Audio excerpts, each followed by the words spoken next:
খুবই বাজে একটা দিনে বাংলা বাজার গেছি। এক গাদা বই নিয়ে আসতে হয়েছে বৃষ্টির মধ্যে, চিতল মাছের মতো দেখা যাচ্ছে। কি কি বই নিয়ে আসছি চলেন খুলে দেখি, খুঁজে দেখি।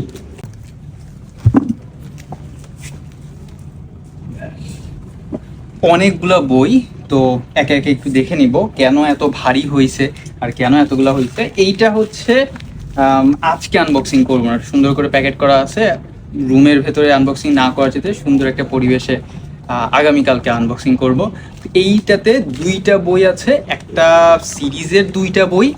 আম, দেখেই সাইজটা বুঝতে পারতেছেন, একটু বড় সাইজের বই, রয়্যাল সাইজ যেটাকে বলে। কোন দুইটা বই একটু গেস করেন এবং কমেন্ট করে জানিয়ে দিন। এটা নেক্সট দিন। আজকে যে বইগুলো একটু দেখবো, আসলে ঠিক সেই অর্থে আনবক্সিং করা না, কারণ সেরকমভাবে প্যাকেজিং করে পাঠানো হয় নাই, বাংলা বাজার থেকে নিয়ে এসেছি। এবং 5বার ফাইনালি যাওয়ার পরে তারপরে পেয়েছি। প্রথম দিন বুক শপ চেঞ্জ করার কারণে পাই নাই, সেকেন্ড দিন কর্মচারী কল ধরতেছিল না, থার্ড দিন মালিক নিজে কল ধরতেছিল না, তারপরে হচ্ছে ফোর্থ দিন হচ্ছে কর্মচারী বললো যে পরের দিন যাইতে, সব কিছু মিলাইনি। তো বৃষ্টির মধ্যে আসছি, যেই ভয়টা পাচ্ছিলাম কিছুটা বৃষ্টিতে ভিজছে, বাট না, ড্যামেজ হয় নাই, জাস্ট বাহিরের কাগজটাই ভিজছে। তো এইটা যেহেতু ভিজে গেছে, একবারে বেশি সময় ভিজে রাখবেন। এই হচ্ছে টিনের হচ্ছে একটা বইয়ের একটু কোনাটা ভিজে গেছে, এগুলো খুবই সতর্কতার সাথে রোদে শুকাইতে দিতে হবে। তো বাকিগুলো খুব দ্রুত সেপারেট করে ফেলি, না হলে ওগুলো দেখা যাবে যে বৃষ্টির ওই ভেজার ওই ইয়াটা লেগে পানিতে আছে। মানে স্পেশালি কোনাগুলো, ওই ব্যাগের যে কোনাগুলো, সেই কোনাগুলো ভিজে গেছে। এটা একদমই প্যাকেটটা কাগজটা ঠিক নিতে হবে।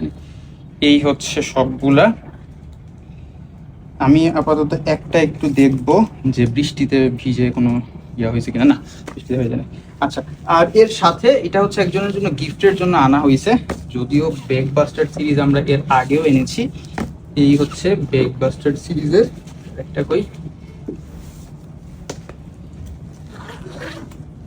তারপরে হচ্ছে এই হচ্ছে সবগুলা বই, 25টা আর হচ্ছে 7টা, সব মিলায় যতগুলা বই হয়েছে। বেগ বাস্টার্ড নিয়ে আলাদা করে কিছু বলবো না।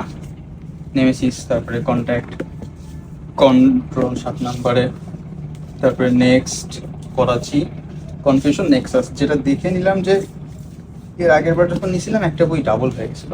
আর এই হচ্ছে টিনের বাংলা অনুবাদ, 25টা বই। আচ্ছা, এইটা হচ্ছে আমি এক পাশ থেকে সবগুলো জাস্ট নামটা আপনাদেরকে একটু দেখাই দিই, আর এর সাথে সাথে বৃষ্টিতে কোনো টনা পিছিয়ে কিনা এটা চেক করে ফেলি। লোহিত সাগরের হাঙর, এইটা। তারপরে সিরিয়াল টিরিয়াল নাই, যেরকম ভাবে হাতের সামনে আসতেছে। প্রিন্ট যে খুব একটা ভালো হয়েছে ব্যাপারটা এরকম না। যেমন ধরেন এই যে এইটাতে একটু স্মাজ হয়ে গেছে, এইটা অন্তত বৃষ্টির পানিতে না বোঝা যাবে। তাছাড়া কারণ দুটো বইয়ের মাঝখানে ছিল, কোনাটা জাস্ট হয়েছে, এটাও তেমন কিছু হয় নাই।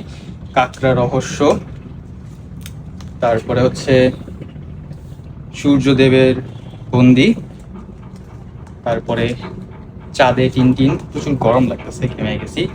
তিব্বতে টিনটিন, তারপরে সোভিয়েত দেশে টিনটিন, তারপরে হচ্ছে আশ্চর্য উল্কা, তারপর হচ্ছে এটা বিপ্লবীদের দঙ্গলে, কৃষ্ণদ্বীপের রহস্য, কোনোটাই ভেজে নেই। লাল বোম্বেটের গুপ্তধন, তারপরে হচ্ছে ক্যালকুলাসের কাণ্ড, ফারাওয়ের চুরুট, হাঙর হ্রদের বিভীষিকা, অটোকারের রাজদণ্ড। এইটার কোনাটা হালকা একটু ভিজছে, এটা একটু আলাদা রাখতে হবে। না, ভেতরের যে প্রিন্ট পর্যন্ত যায় নাই, দু একটা কাগজ সাদা পৃষ্ঠা পর্যন্ত গেছে, এটা একটু আলাদা রাখতেছি, এটা শুকে দিতে হবে। বাজে একটা দিনে গেছি, এটা নিজের কাছে এখন ইয়া লাগতেছে। তারপর হচ্ছে কান ভাঙা মূর্তি, এইটার কোনাটা হালকা একটু ভিজছে, উপরে যেটা ছিল সেটা একটুখানি কোনাটা ভিজে গেছে। তারপরে হচ্ছে পান্না কোথায় কোথায় পান্না, না এটা পেজে নেই। তারপরে হচ্ছে আমেরিকায় টিনটিন, মেলা হয়ে আছে, ভেজে নাই এটা। তারপরে বোম্বেটে জাহাজ, খুব সম্ভবত 2018 না 13, খুব সম্ভবত দ্য অ্যাডভেঞ্চার অফ টিনটিন নামে সুন্দর একটা অ্যানিমেশন মুভি বের হয়েছিল স্পিলবার্গের করা। ওইখানে এই গল্পটার অনেকটা অংশ নেওয়া হয়েছিল, কমপ্লিটলি এই গল্পটার উপরে বেস করে না, আরও দু একটা গল্প ছিল। ওইটা দেখার পরেই আসলে মানে রিসেন্টলি এই বছরে ওইটা দেখার পরেই হুট করে টিনটিন কালেক্ট করার একটা ভূত মাথায় চাপলো। ছোটোবেলায় পড়া হয়েছে সত্য, লাইব্রেরি থেকে ধার করে নিয়ে, কিন্তু সংগ্রহে ছিল না, কারণ টিনটিনের যা দাম, ছোটোবেলার অপালিত ইচ্ছাগুলো বড় হয়ে একটু পূরণ করতে হয়। এটা হচ্ছে চন্দ্রলোকে অভিযান, এটার কভারটা একটু ভিজে গেছে। আচ্ছা, এরপরে উত্তরাধিকার, ও সরি মিস্টার পামসের উত্তরাধিকার, এটা ভেজে নেই। তারপরে হচ্ছে কঙ্গোয় টিনটিন, মমির অভিশাপ, না অভিশাপ করে অন্তত ভেজে নাই। তারপর হচ্ছে ফ্লাইট 714 1714, আর হচ্ছে এইটা অনেক সুন্দর লাগতেছে দেখতে, দুইটা বই একসাথে এমনভাবে লেগে আছে। এটা হচ্ছে নীল কমল, প্রচুরটা বেশ সুন্দর লাগতেছে। আর তার সাথে হচ্ছে কালো সোনার দেশে, আমি ভাবতেছিলাম যে ওইটার আবার রং উঠে আসে কিনা, ঠিক আছে। তারপর হচ্ছে কালো সোনার দেশে, এই হচ্ছে 25টা।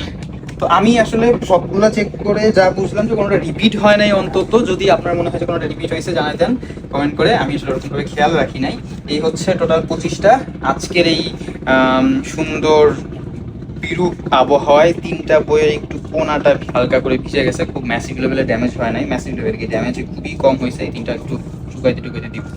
আর তার সাথে ব্রেকফাস্টের সিরিজ আছে, এইটার আনবক্সিংটা কালকে করবো, স্টে টিউনড।